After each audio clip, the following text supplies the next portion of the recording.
This is apologies in advance.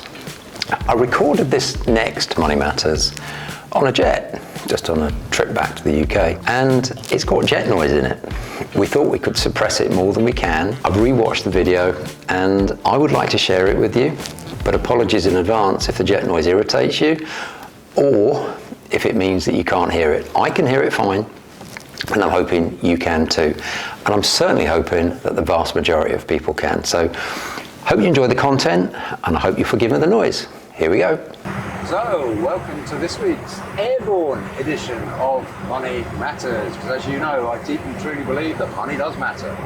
What I want to do is want to focus on 5 tips, 5 rules for success, if you like. I'm going to go through them one at a time to help you to become financially free in your 20s. And clearly it still works in your 30s, 40s and 50s, but this is aimed in particular at younger people.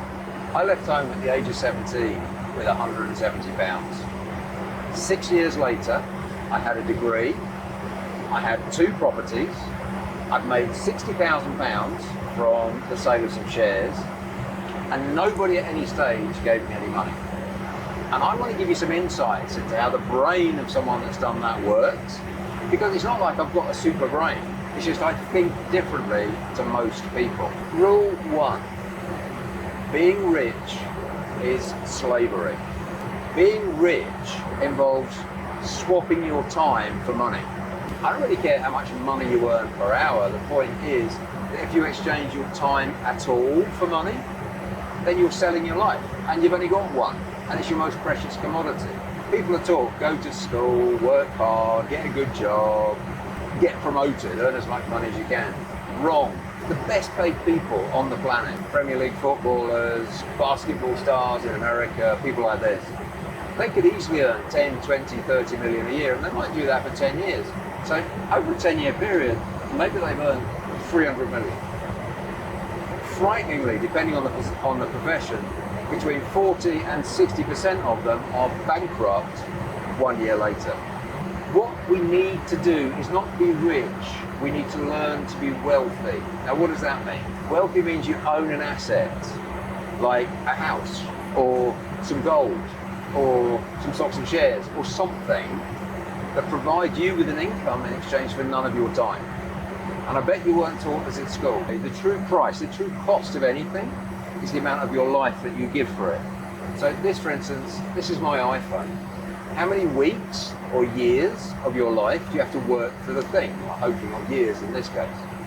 But if you're earning £2,000 a month, and if after your bills and whatever you've got, I don't know, £500 left, discretionary money, then to get one of these might cost you 2 months. If you're wealthy and you've got assets that give you income, then all of your money is essentially time free, and therefore anything you buy is essentially free in the sense that it doesn't cost you any of your time. A friend of mine says for true success in life, you need to soar with the eagles, not peck with the pigeons. And we're truly soaring now. We're in rarefied atmosphere. And if you want to get into a rarefied atmosphere like this, because I'm a normal kid, brought up in a normal estate, nobody put a silver spoon in my mouth. Rule number 2 is the 10% rule. What you need to do as soon as you earn any money at all, as soon as you receive a salary or you've sold something or anything, I don't care what it is, you've got some money from somewhere, what you need to do is you need to immediately save 10% of it. Do not, like most people do, attempt to save what's left after spending. No. Rather, spend what's left after saving. The second part of the 10% rule, you might think, oh my God, can I actually do that? Yes, you can. What you need to do is increase the amount that you're saving by 10% every 3 months. You need to ratchet it up, ratchet it up, ratchet it up. And I promise you, you will find ways to be very creative, to earn more money, to save money, because you're always thinking about how do I continuously save more money. This is the first financial step to setting you completely and utterly financially free in your 20s. Okay, rule 3, be very clear who you want to be. So many people are living their parents' life because mum or dad wanting them to be, you know, X, Y, Z. Because step one is about getting you some assets. Step two is about helping you to start saving money. Step three is about, well, what's it for? Once I've got these assets and this money, what am I going to do with it? And so often, when you've got clarity about the traits of the greats, I'm going to give you a very, very shocking thing. You suddenly start meeting them. It's happened to me over my life. You meet people that are like that. So if you want to be an amazing, inspirational person, which I'm sure you do, one of the guys that I've met since I started living in Monaco is Stelios, as in Sir Stelios, the founder of EasyJet and Easy Everything. And he's a he's a billionaire. And he's joined something called the Giving Pledge, which means that he's guaranteed to give away 50% of everything he earns during his lifetime. And I think that is spectacular. Or, you know, it's part of his will, whichever. So good causes, charities, medical research, that sort of stuff. But sometimes people say to me, when is enough enough?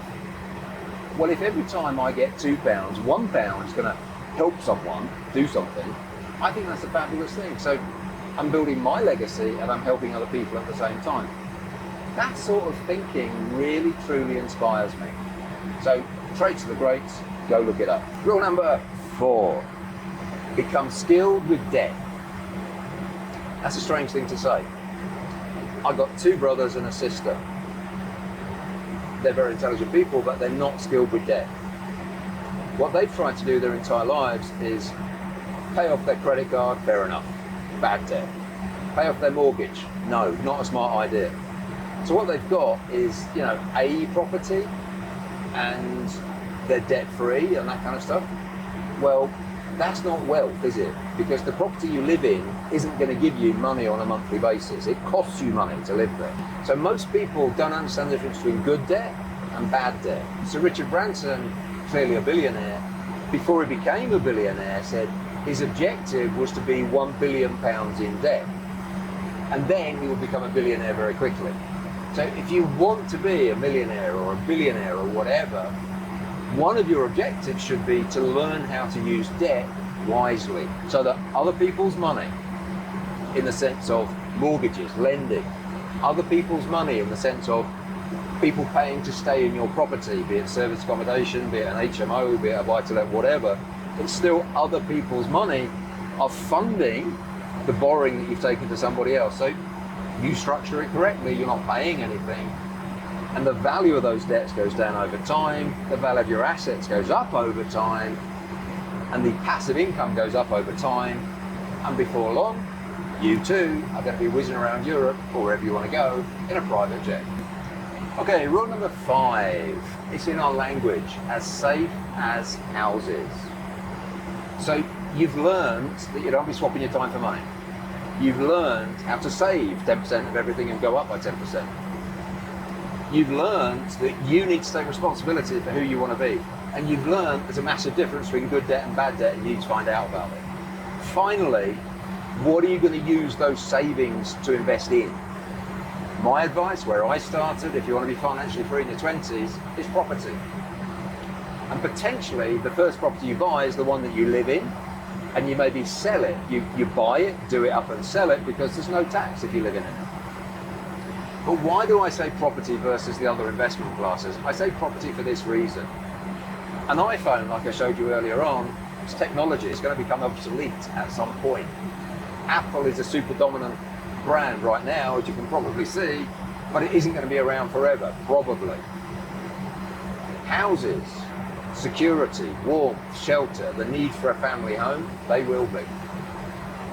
I believe that if we invest in what we know about, i.e. a roof over somebody's head, number 1, it's never going to be obsolete. Number 2, we know a lot about it because we've lived in one since we were born. Number 3, you can get huge amounts of good debt, cheap mortgage money, leveraging that property. The vast majority of the money that you need, somebody else is going to give to you just because it's a house. So how do you then learn all the ins and outs of everything that I've been talking about? My advice is really simple. You can get your education in 2 ways. You can invest time and money and effort with someone like Touchstone Education, and you can learn from my mistakes and my errors and the errors of all of our coaches for the last 40 odd years. or you can go off and make your own mistakes. And what you'll invest financially with Touchstone Education is a fraction of what you're going to invest if you go and learn it all by yourself. In fact, I've made so many mistakes over the years. I've actually written a book about it. It's called the Property Investment Survival Manual. So if you want to go and learn about my 6 biggest all-time mistakes, go and read that book. Your next step, if you want to become financially free in your 20s, simple. There'll be a link under here somewhere. You choose whether you're, really a foundation wealth through property person, or you're an advanced wealth through property person. Spend 2 days if you love it. Come and spend a year with us. If you don't, all the very best, and I hope you become wealthy through property really soon. Okay, you've been wonderful. I've been Paul. See you next time.